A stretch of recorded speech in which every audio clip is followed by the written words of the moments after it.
অবশেষে কঠিন শাস্তির মুখে আসছেন মনগড়া অডিট রিপোর্ট তৈরির কারিগররা। যাচাই বাছাই করার জন্য গত ৩ মাসে ২৭টি কোম্পানির অডিট রিপোর্ট পেয়েছে ফিনান্সিয়াল রিপোর্টিং কাউন্সিল এফআরসি।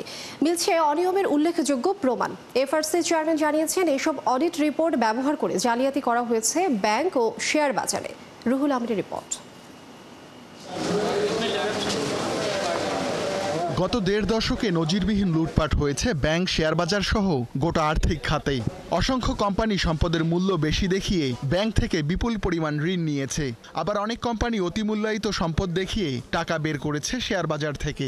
কিন্তু যখন আয়কর দেওয়ার প্রশ্ন আসে, তখন অনেকেই কোম্পানির মুনাফা কম দেখান। সিল্কোর সিল্ক অ্যান্ড শাইন, যাতে আছে আর্গান অয়েল ও ওট প্রোটিনের গুডনেস, যা আপনার চুলকে রাখে হেলদি অ্যান্ড শাইনিং। এসব অনিয়ম উঠে আসার কথা কোম্পানির অডিট রিপোর্ট বা নিরীক্ষা প্রতিবেদনে। কিন্তু দেশি বিদেশি মান উপেক্ষা করে অনেক নিরীক্ষকই নীতি নয়, তাদের ক্লায়েন্ট কোম্পানির স্বার্থ রক্ষা করেন। বানিয়ে দেন মন গড়া আর্থিক প্রতিবেদন, যার ভিত্তিতে লুটপাট করে অপরাধী চক্র। ক্ষতিগ্রস্ত হয় সাধারণ বিনিয়োগকারী ও রাষ্ট্রের স্বার্থ। বিসিকের চাহিদা হলো যে তারা যে সম্পদ এবং দায় অডিট রিপোর্টে হিসাব বিবরণীতে ফিনান্সিয়াল স্টেটমেন্টে প্রকাশ করে কোম্পানিগুলো অডিটরদের মাধ্যমে, হিসাবরক্ষকদের মাধ্যমে, সেগুলো তারা ত্রুটি অ্যাপারেন্টলি তাদের কাছে যদি ধরা পড়ে, ওগুলো আমাদেরকে চিহ্নিত করে আমাদের কাছে পাঠিয়ে দেয়। আমরা সেগুলো পুনঃপরীক্ষা করে অধিকাংশ ক্ষেত্রে দেখেছি যে বিসিকের অবজারভেশন যথাযথ। আমরা কয়েকদিন আগে বাংলাদেশ ব্যাংক থেকে একটি নন ব্যাংক ফিন্যান্সের একটা অভিযোগ আমাদের কাছে আসছে।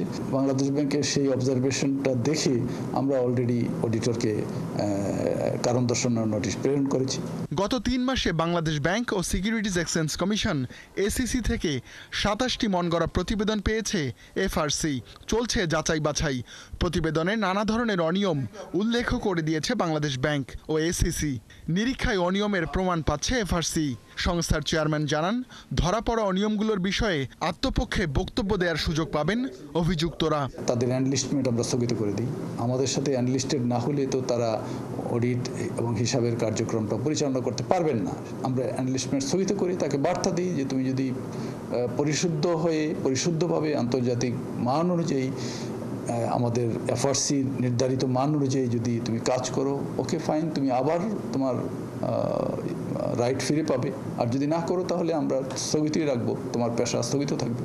এফআরসি চেয়ারম্যান জানান, অনিয়মে জড়িতদের শাস্তি নিশ্চিতের পাশাপাশি নিরীক্ষকদের ক্ষমতায়নেও কাজ চলছে।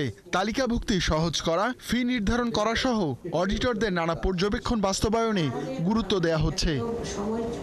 রুহুল আমিন, ৭১, ঢাকা।